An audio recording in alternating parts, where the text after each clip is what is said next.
The following was originally published in 2018, and while I stand by the critiques of The Last Jedi I make, I deeply regret any direct personal attacks I make against Rian Johnson, Kathleen Kennedy, or any other employee of Lucasfilm. Those comments were made in anger and frustration, and I will do a separate video about that after this series.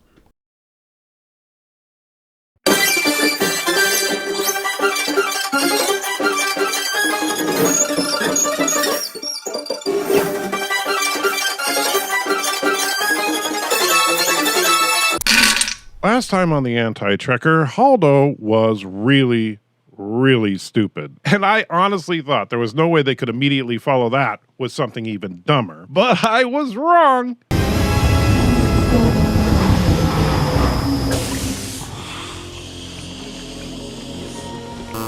So, this is what can be referred to as a sight gag. And sight gags, as they go, this is not a bad one. If this clip was from Spaceballs, or Hardware Wars, or Airplane 2, or some other slapstick comedy. But here, it's just stupid. This is just one more example of how little respect for the legacy of Star Wars that Rian Johnson actually has. You could think it's funny. Heck, I got a chuckle out of it when I first saw it because, as you would expect, as the ship is coming down, you can't help but think, wow, that ship looks an awful lot like an iron. Oh, wait, it is an iron. I get it. Funny. But while it is funny, this is not a slapstick comedy.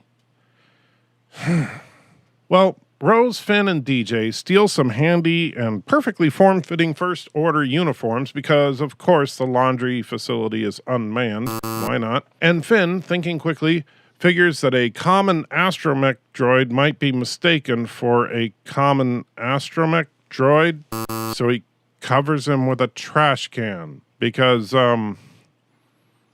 nobody would suspect an upside-down trash can running around, poorly imitating the sounds of the little toaster-looking droid. What? I mean, what? Okay.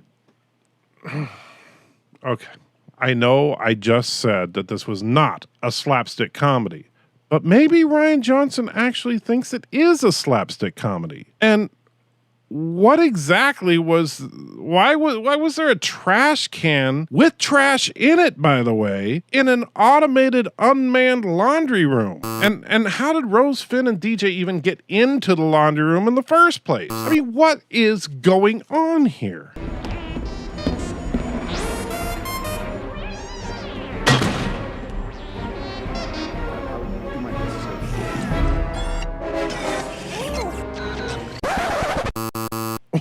Wait, what?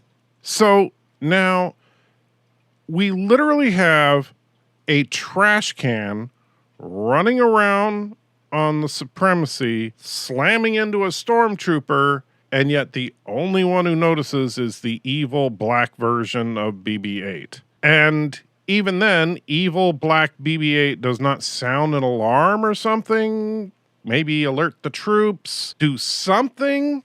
Did Rian Johnson suddenly think he was making Spaceballs 2? Except since he has no imagination whatsoever, he literally meant Spaceballs, as in BB-8 and evil black ball version of BB-8 being balls in space. Fuck you, Rian Johnson.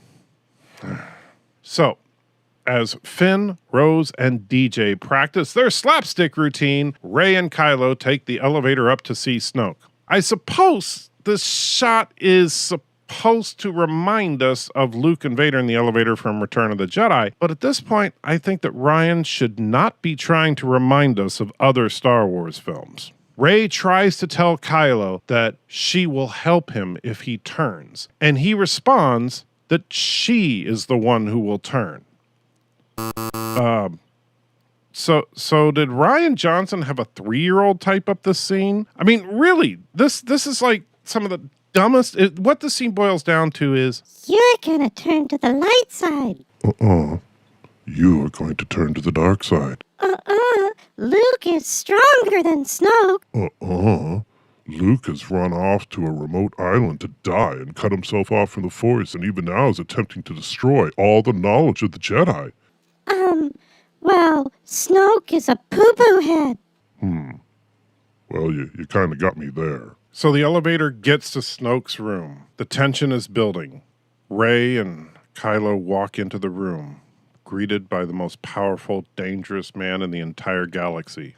But we don't care about that. Let's go check back in with the zany antics of BB-8. So this is it. The track is right behind this door. First of all, I really think that BB-8 crashing into everything in sight would have alerted somebody aboard the flagship of the First Order. And second, fuck you, Rian Johnson.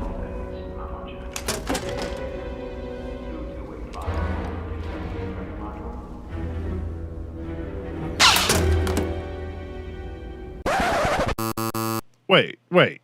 So all DJ needed to do to bust open the secured system was that? And for that, they needed a master code breaker? I mean, based on what we see here, does this mean that Han Solo is also a master code breaker since he did the same thing in Return of the Jedi?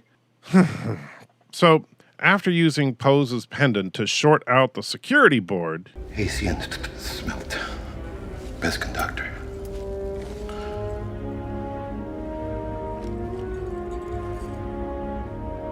he gives it back to Rose because, you know, he's so good and he would never just casually stab them in the back. Good time to figure out how we get back to the fleet. I know where the nearest escape pods are. Of course you do. BB-8, tell me something good. Oh, we're almost there. Have the cruiser prep for light speed. Yeah, I'm on it, pal. You just hurry. Okay, first of all, f*** you, Rose, for being so condescending to Finn. Second, f*** you, Rian Johnson, for writing this crap. And third, f*** you to all the defenders of this film that say that DJ learned about the plan for the transports when Finn was talking to Poe on the space cell phone. Not giving it points for right now, but rest assured, I will when the time comes. But I just wanted to say to all those people that kept leaving me comments and private messages to my first review of The Last Jedi that I posted several months ago, in which I say it makes no sense that DJ was able to betray them at all. Well, they said a bunch of crap like, You just weren't paying attention when Poe and Finn were talking about the plan and DJ could overhear them.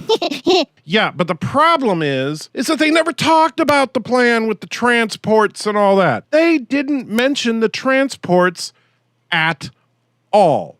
So yeah, fuck you all. Fuck you all in the...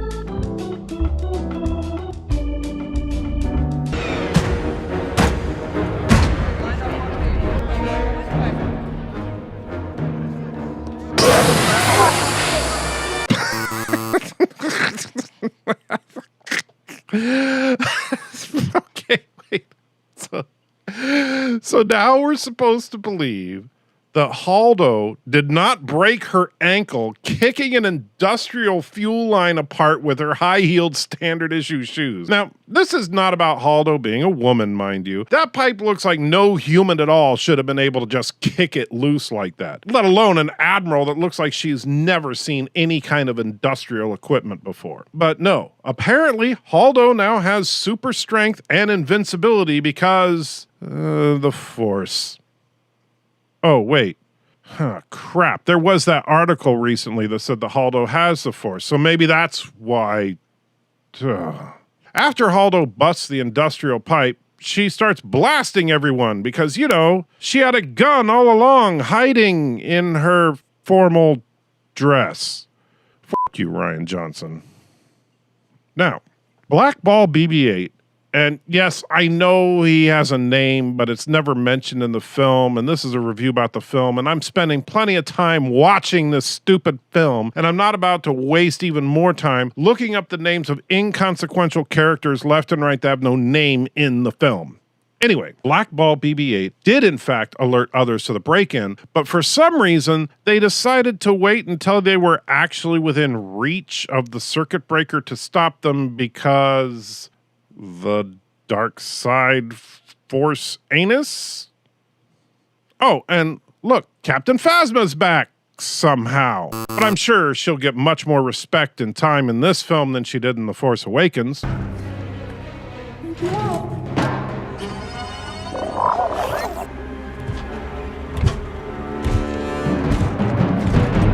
FN 2187. So good to have you back. So wait, let's get this straight. Earlier,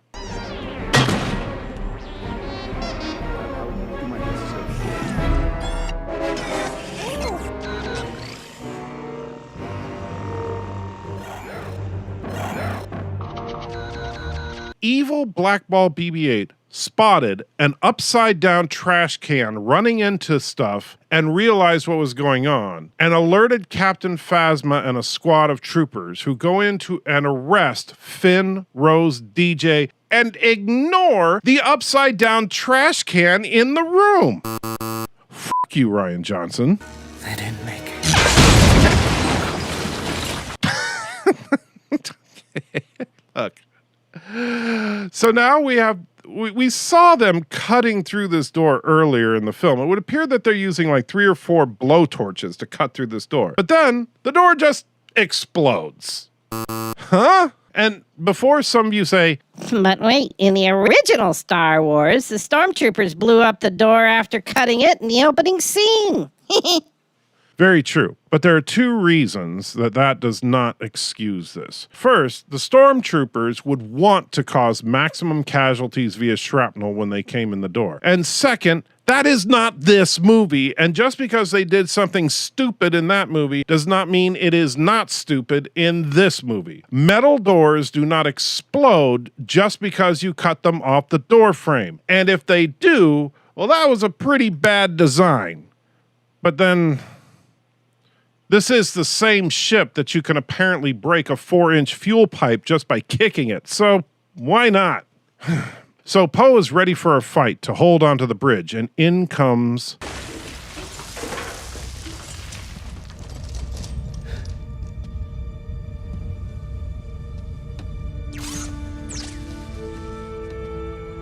Leia. So Poe immediately lowers his weapon, and Leia, seeing that he was just misguided, tells Poe the plan all along was to use the transports and... Fuck you, Ryan Johnson. Hit the like button, you will. Likes lead to comments. Comments lead to conversations. Conversations lead to understanding. Go to Patreon and support the anti-trucker you must, if supporting his videos you want. Yes, support his videos. Then listen to this at the end of the videos. You will not